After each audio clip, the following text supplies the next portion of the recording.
Good morning दोस्तों। तो एक बार फिर से current affairs and GK GS लेके आए हैं, जो कि आने वाले सभी प्रतियोगिता के लिए इम्पोर्टेंट होगा। लेकिन स्पेशली बिहार पुलिस जो है उसका डेट दे दी चुका है, तो आप लोग उसके लिए स्पेशली रूप से बनाए हैं, जो कि बिहार दरोगा और बिहार पुलिस के लिए स्पेशल होगा। साथ ही करंट अफेयर्स तो सभी में पूछा जा रहा है, तो आप लोग इसे देखिए और इसका लाभ उठाइए। और सभी के सभी वीवीआई क्वेश्चन हैं, तो आप पूरे वीडियो को ज़रूर देखिएगा। तो पहला क्वेश्चन से आप लोग स्टार्ट करते हैं। आपसे रिक्वेस्ट है कि जिन दोस्तों ने अभी तक चैनल को सब्सक्राइब नहीं किए हैं वो सब्सक्राइब करके ज़रूर सपोर्ट करें, ठीक है। पहला क्वेश्चन देखिए इस प्रकार से है। कह रहा है कि खगोलीय घटना सुपर मून के दौरान 1 अगस्त की रात को चंद्रमा पृथ्वी के नज़दीक आ गया, दोनों के बीच कितनी दूरी थी? ध्यान रखिएगा, बहुत इंपॉर्टेंट क्वेश्चन है। तो आंसर इसका हो जाएगा ऑप्शन नंबर ए। ध्यान रखिएगा, ठीक है, 3,57,264 किलोमीटर, ठीक है। सुपर मून में क्या होती है कि सुपर मून पृथ्वी और चंद्रमा के बीच की दूरी सबसे कम हो जाती है, तब जाके सुपर मून होती है।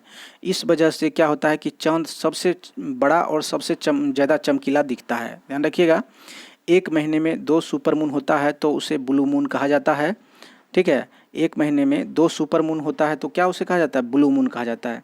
अगर देखा जाए तो अगली बार 2027 में ब्लू मून दिखेगा। कब? तो 2027 में, ठीक है। 1 अगस्त की रात सुपर मून यानी चंद्रमा का आकार में लगभग 14% इजाफा देखा गया, यानी बड़ा देखा गया। यह एक खगोलीय घटना है और यह प्रत्येक 27 दिन में चंद्रमा जो है पृथ्वी की चक्कर को पूरा कर लेता है, ठीक है।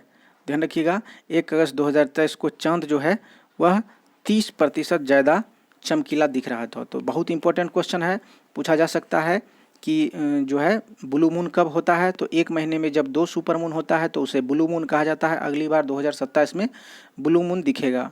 ध्यान रखिएगा कि सुपर मून कब दिखता है। तो ध्यान रखिएगा, सुपर मून जो है जब सूर्य और चंद्रमा और पृथ्वी की दूरी सबसे नज़दीक हो जाती है, तब क्या होती है? तो सुपर मून दिखता है, जिसमें कि चंद्रमा का आकार और उसका चमक भी ज़्यादा दिखता है, ठीक है। चलिए अगला क्वेश्चन देखते हैं। नेक्स्ट क्वेश्चन, आप उससे पहले आप ये भी देख लीजिए कि सुपर मून कब होता है। तो सुपर मून धरती और चंद्रमा के बीच की दूरी सबसे कम होती है, जिससे ज़्यादा बड़ा दिखता है और चमकीला भी दिखाई देता है। ऐसा लगता है जैसे पृथ्वी जो है चंद्रमा से करीब आ रहा है उससे। और देखते हैं सुपर मून होता क्या है। तो सुपर मून एक खगोलीय घटना है जिसमें क्या होता है, सामान्य से ज़्यादा आकार दिखता है और साल में 3 से 4 बार सुपर मून दिखता है। ध्यान रखिएगा, धरती का एक चक्कर लगाते लगाते वो अपनी कक्षा से बेहद नज़दीक आ जाता है। इसे क्या बोला जाता है? तो पेरेजी भी बोला जाता है, इसे पेरेजी बोला जाता है। अगर चांद धरती से दूर चला जाता है तो उसे अपोजी बोला जाता है, ठीक है। तो इम्पोर्टेंट क्वेश्चन है ये, ध्यान रखिएगा। और कह रहा है कि प्रत्येक 27 दिन में चंद्रमा धरती का एक चक्कर पूरा कर लेता है, ठीक है। 29.5 दिन में एक बार पूर्णिमा भी आती है। ध्यान रखने की बात है कि सभी पूर्णिमा को सुपर मून नहीं होता है, लेकिन प्रत्येक सुपर मून को पूर्णिमा होता है। यह बहुत इंपॉर्टेंट चीज़ है कि सभी पूर्णिमा को सुपर मून नहीं होता है, लेकिन प्रत्येक सुपर मून को पूर्णिमा होता है।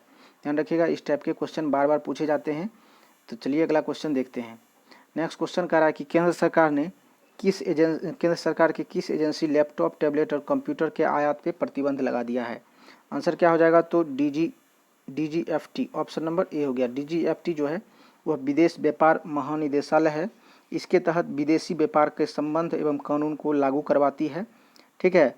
सरकार के द्वारा मेक इन इंडिया को बढ़ावा देने के कारण विदेशी लैपटॉप, कंप्यूटर और जो टैबलेट हैं उस पर प्रतिबंध लगा दिया है।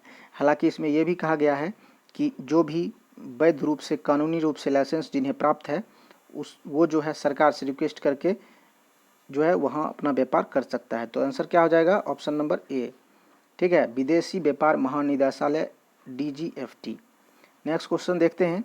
केंद्र सरकार की रिपोर्ट अखिल भारतीय बाघ अनुमान 2022 के अनुसार देश में बाघ की औसत संख्या कितना है, लगभग बताएं। तो ध्यान रखिएगा, आंसर क्या हो जाएगा इसका? तो आंसर इसका हो जाएगा 3,682, ऑप्शन नंबर बी। 2022 के अनुमान से लगाया गया है कि 3,682 बाघ जो है भारत में है, ठीक है। 29 जुलाई को बाघ दिवस के अवसर पर यह रिपोर्ट जारी की गई, जिसमें कहा गया कि अगर 22 की औसत देखें तो 3,682 है, जबकि 2022 के तहत अगर देखें तो इसमें 6% की वृद्धि हुई है। ठीक है, टाइगर जो टाइगर प्रोजेक्ट की शुरुआत कब हुई थी तो ध्यान रखिएगा 1973 ईस्वी में टाइगर प्रोजेक्ट की शुरुआत हुई थी। और हर 4 साल के बाद जो है बाघों की गणना की जाती है। तो ध्यान रखिएगा 2022 में अभी की गई है, फिर 4 साल के बाद इसका गणना की जाएगी। ध्यान रखिए वर्तमान में कितना है, 3682 बाघ है औसतन। चलिए अगला क्वेश्चन देखते हैं। आप लोगों से दोस्तों रिक्वेस्ट है कि जिन दोस्तों ने अभी तक चैनल को सब्सक्राइब नहीं किए हों प्लीज़ सब्सक्राइब करके जरूर सपोर्ट करें। बिहार दरोगा, बीपीएससी और बिहार पुलिस के लिए स्पेशली रूप से है, जो कि आने वाले संभावना 100% है और सभी वीवीआई क्वेश्चंस हैं। ठीक है, तो पूरे वीडियो को जरूर देखिएगा। चलिए अगला क्वेश्चन कह रहा है अखिल भारतीय बाघ अनुमान 2022 के अनुसार दुनिया के कितने प्रतिशत बाघ की आबादी का घर है। ठीक है, दुनिया के कितने प्रतिशत बाघ की आबादी का घर है। ठीक है, भारत। तो भारत में जो है वह 75%। ऑप्शन नंबर क्या हो जाएगा, डी हो जाएगा। 75% जो है भारत में दुनिया के बाघ की आबादी का घर है, यानी यहाँ पे 75% पाया जाता है। सबसे अधिक किस राज्य में पाया जाता है तो ध्यान रखिएगा सबसे अधिक मध्य प्रदेश में पाया जाता है, दूसरे स्थान पे कर्नाटक है, तीसरे स्थान पे उत्तराखंड है। ध्यान रखिएगा मध्य प्रदेश, दूसरे स्थान पे कर्नाटक और तीसरे स्थान पे उत्तराखंड। ठीक है, मध्य प्रदेश में 785 बाघ पाए गए हैं, जबकि कर्नाटक में 563 और उत्तराखंड में 560। तो आंसर नंबर इसका हो जाएगा option number D, 75%। Next question है कि सबसे अखिल भारतीय बाघ अनुमान 2022 के अनुसार किस राज्य में सबसे ज़्यादा बाघों की आबादी है। तो ध्यान रखिए अभी जस्ट बताए हैं कि सबसे अधिक कहाँ पे है तो मध्य प्रदेश में। कितना है टोटल, 785 बाघ पाए गए हैं मध्य प्रदेश में। तो ऑप्शन नंबर क्या हो जाएगा, ए हो जाएगा। जबकि दूसरे स्थान पे कर्नाटक है, 563 बाघ हैं। ठीक है, अगर देखा जाए तो कुछ राज्य ऐसे भी हैं जहाँ पे बाघों की संख्या घट गई है, यानी जो पहले से थे उसमें कुछ मर गए हैं। जिसमें कि कुछ राज्य हैं अरुणाचल प्रदेश, उड़ीसा, झारखंड और छत्तीसगढ़, इसमें बाघों की संख्या घट गई है। ध्यान रखिएगा कि वर्तमान में देश में 53 बाघ अभ्यारण्य हैं। कितने हैं तो 53 बाघ अभ्यारण्य। बहुत इंपॉर्टेंट क्वेश्चन है, पूछा जाता है पूरे देश में कितने बाघ अभ्यारण्य हैं तो 53। चलिए अगला क्वेश्चन देखते हैं। भारत के किस पड़ोसी देश की राजधानी में तेज बारिश से 140 साल का रिकॉर्ड तोड़ दिया है। तो कौन सा देश है जो कि वहाँ पे तेज बारिश के कारण 140 साल का रिकॉर्ड तोड़ दिया। तो आंसर इसका हो जाएगा चीन। ठीक है, चीन हो जाएगा। ऑप्शन नंबर क्या हो जाएगा तो ए हो जाएगा। चीन में क्या हुआ कि यहाँ 29 जुलाई से 2 अगस्त के बीच जो है लगभग 750 मिलीमीटर की बारिश हुई और बहुत तेज़ बारिश हुई, जिसके कारण जो है यहाँ की जनता का अस्त व्यस्त हो गया। साथ ही 20 से अधिक की मौत हो गई और लगभग 25-30 के आसपास लापता भी हो गई। तो ध्यान रखिएगा आंसर हो जाएगा चीन में 140 साल का रिकॉर्ड तोड़ के बहुत तेज बारिश हुई थी। कितना तो 750 मिलीमीटर के आसपास। नेक्स्ट क्वेश्चन कह रहा है कि बिहार में जाति आधारित सर्वेक्षण फिर से शुरू करवाने का आदेश किस अदालत ने दिया है। तो आंसर क्या हो जाएगा तो आंसर इसका हो जाएगा Patna high court. Option number क्या हो गया बी। पटना हाई कोर्ट के द्वारा बिहार में जाति आधारित सर्वेक्षण शुरू की गई थी, जिसे जो है बंद कर दिया गया था, लेकिन पुनः इसे पटना हाई कोर्ट के द्वारा अगस्त में सर्वेक्षण की अपील कर दी गई है और पुनः स्टार्ट हो गया है। ध्यान रखिएगा वर्तमान में बिहार के जो सीएम हैं कौन है, नीतीश कुमार, और गवर्नर राजेंद्र विश्वनाथ आर्लेकर। तो ऑप्शन नंबर क्या हो जाएगा बी हो जाएगा। नेक्स्ट क्वेश्चन है पुस्तक हाउ प्राइम मिनिस्टर्स डिसाइड के लेखक का नाम बताएं। पुस्तक नाम है हाउ प्राइम मिनिस्टर डिसाइड के लेखक का क्या नाम है। तो आंसर क्या हो जाएगा तो आंसर हो जाएगा नीरजा चौधरी। ठीक है, ऑप्शन नंबर क्या हो जाएगा नीरजा चौधरी के द्वारा जो लिखा गया पुस्तक हाउ प्राइम मिनिस्टर्स डिसाइड के लेखक कौन है, नीरजा चौधरी। ठीक है, अगला क्वेश्चन देखते हैं। नेक्स्ट क्वेश्चन की इलाहाबाद हाई कोर्ट ने वाराणसी से किस विवादित धार्मिक स्थल पर मॉडर्न तकनीक से अंडरग्राउंड सर्वे का आदेश दिया है। तो ध्यान रखिएगा आंसर इसका क्या हो जाएगा ऑप्शन नंबर बी हो गया ज्ञान व्यापी मस्जिद। ज्ञान व्यापी मस्जिद का जो प्रॉब्लम है कि दो गुटों के बीच यानी मुस्लिम और हिंदू के बीच कहा गया कि उसमें ज्ञान व्यापी मस्जिद के नीचे जो है हिंदू धर्म का मंदिर था, जबकि उन्हें तोड़कर बनाया गया है। तो इसी के लेके हाईकोर्ट ने वाराणसी में जो है विवादित धर्मस्थल है उसको अंडरग्राउंड सर्वे का आदेश दिया गया है, उसके बाद इसका फैसला दिया जाएगा। तो ध्यान रखिएगा आंसर नंबर इसका हो जाएगा बी, ज्ञान व्यापी मस्जिद, जो कि विवादित धर्मस्थल है और वहाँ पे जो है इस तरह से अंडरग्राउंड सर्वे का आदेश दिया गया। ऑप्शन नंबर बी हो गया। नेक्स्ट क्वेश्चन कह रहा है किस अंतर्राष्ट्रीय संगठन के विस्तार करके दबदबा बनाने के चीन के मंसूबों पर भारत और ब्राज़ील ने पानी फेर दिया है। तो आंसर क्या हो जाएगा, तो ऑप्शन नंबर हो गया ब्रिक्स, सी। ठीक है, ब्रिक्स देश जो है जिसकी स्थापना 2006 में हुई थी, जिसमें कि ब्राज़ील, रूस, इंडिया, चीन और साउथ अफ्रीका।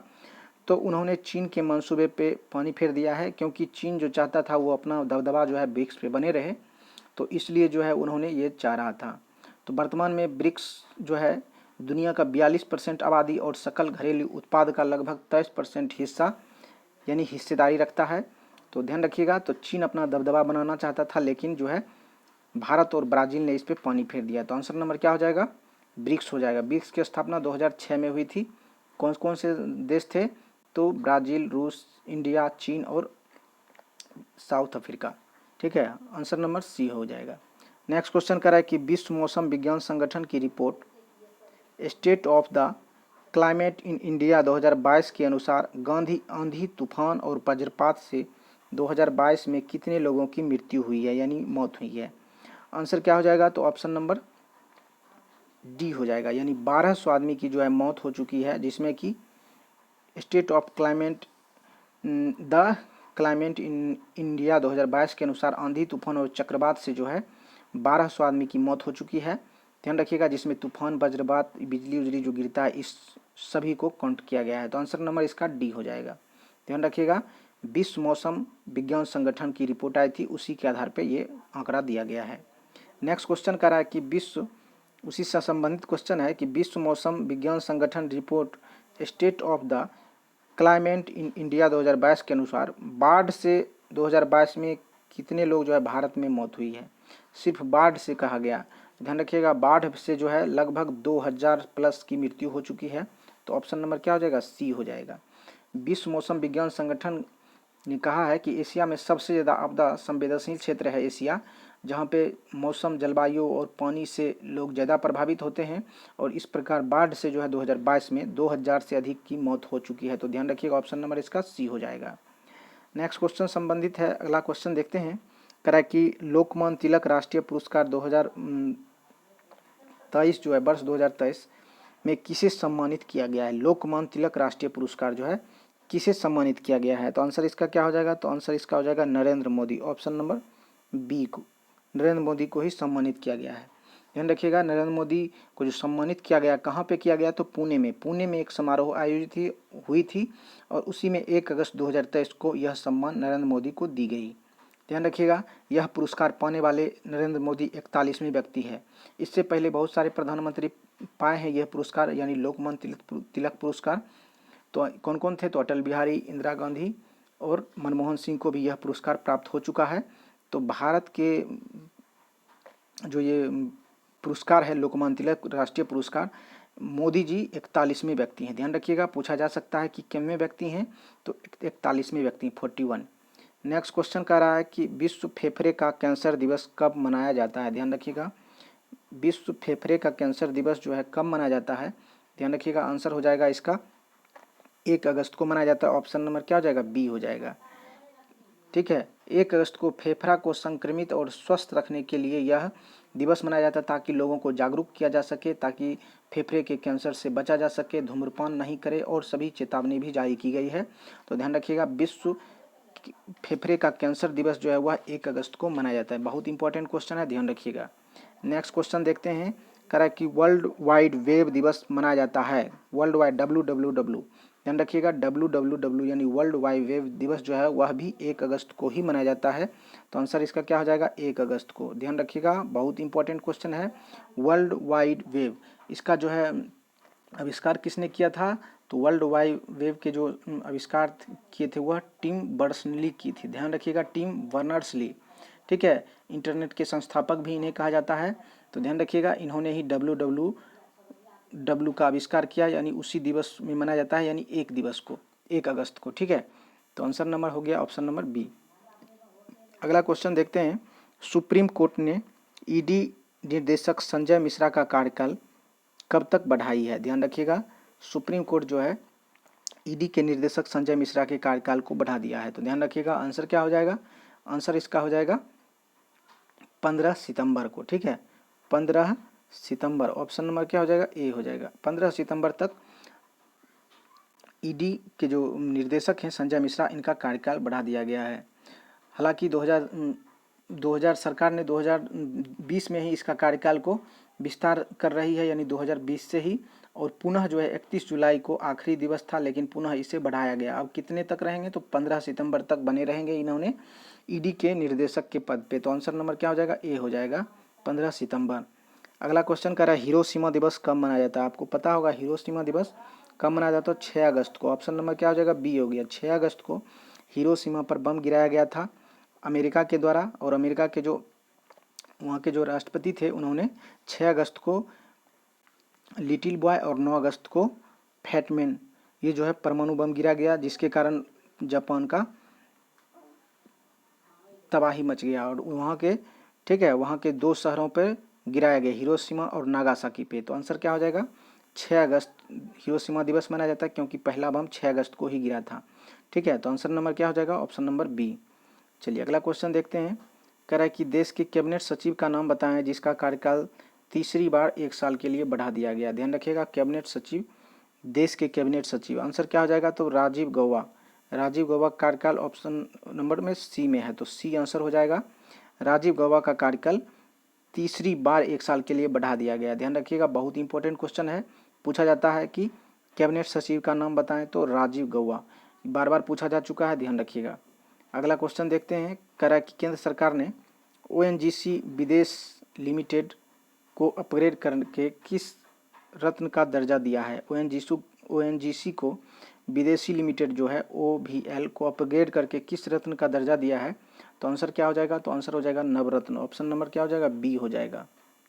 ठीक है, इसमें कुछ पुराने क्वेश्चन भी हैं जो कि बहुत इंपॉर्टेंट है, इसलिए मैं आपके लिए लाया हूँ। तो आप इसे ज़रूर देखिएगा, क्योंकि ये बहुत वीवीआई क्वेश्चन है, आने की संभावना 100% है। अगला क्वेश्चन कर रहा है किस भारत के किस पड़ोसी देश ने अमेरिका के साथ सुरक्षा समझौते की मंजूरी दी है? भारत के वो कौन से पड़ोसी देश हैं जो अमेरिका के साथ सुरक्षा समझौते पे मंजूरी दे दी है अमेरिका के साथ? आंसर हो जाएगा पाकिस्तान। ठीक है, ऑप्शन नंबर सी हो जाएगा। पाकिस्तान और अमेरिका के बीच जो समझौता था वह 2020 में ही खत्म हो चुका था, तो उन्होंने फिर से अमेरिका के साथ पाकिस्तान का सुरक्षा समझौता पर मंजूरी कर ली। तो आंसर इसका करेक्ट हो जाएगा option number C, Pakistan. Next question कर रहा है कि 5वें विश्व कॉफ़ी सम्मेलन का मेज़बान देश कौन है? तो 5वें विश्व कॉफ़ी सम्मेलन का जो मेज़बान देश है वो कौन है? तो भारत है। ध्यान रखिएगा, ऑप्शन नंबर क्या हो जाएगा? सी हो जाएगा। ठीक है, कॉफ़ी दुनिया में सबसे अधिक उत्पादन करने वाला देश ब्राज़ील है। ठीक है, लेकिन 5वें कॉफ़ी सम्मेलन का मेज़बान देश कौन हो गया? तो भारत। ध्यान रखिएगा। चलिए, इंपॉर्टेंट क्वेश्चन है, ध्यान रखिएगा। अगला क्वेश्चन कर रहा है कि स्वतंत्रता दिवस को लेकर प्रधानमंत्री नरेंद्र मोदी कौन सा अभियान शुरू किया है? ध्यान रखिएगा, स्वतंत्रता दिवस जो अभी आने वाला है 15 अगस्त को, उसको लेके मोदी जी ने मेरा माटी मेरा देश नामक अभियान शुरू किया गया है। तो ऑप्शन नंबर इसका क्या हो जाएगा? ऑप्शन नंबर ए, मेरा माटी मेरा देश, जिसमें कि देश के नागरिक के साथ साथ देश के तीनों सेना के जवान हिस्सा लेंगे। ठीक है, तो आंसर नंबर क्या हो जाएगा? मेरा माटी मेरा देश, option number A. Next question कर रहा है कि हाल ही में 83वें शतरंज ग्रैंड मास्टर कौन बने हैं? ध्यान रखिएगा, 83वें शतरंज के ग्रैंड मास्टर जो है आदित्य सामंत बने हैं। ऑप्शन नंबर सी हो जाएगा। सभी के सभी वीवीआई क्वेश्चन है, तो पूरे वीडियो को जरूर देखिएगा और सब्सक्राइब जरूर कर लीजिएगा। नेक्स्ट क्वेश्चन कर रहा है कि प्रतिवर्ष विश्व हेपेटाइटिस दिवस मनाया जाता है। ध्यान रखिएगा, प्रतिवर्ष जो है विश्व हेपेटाइटिस दिवस जो है मनाया जाता है। ठीक है, तो आप लोग ज़रूर कमेंट कीजिए कि हेपेटाइटिस दिवस कब मनाया जाता है, क्योंकि हेपेटाइटिस दिवस जो है, हेपेटाइटिस बीमारी जो है वो विषाणु से फैलने वाली बीमारी है। ध्यान रखिएगा। ठीक है, तो कब मनाया जाता है आप लोग ज़रूर कमेंट कीजिए। ठीक है, इसका आंसर आप लोग बताइएगा। चलिए अगला क्वेश्चन देखते हैं।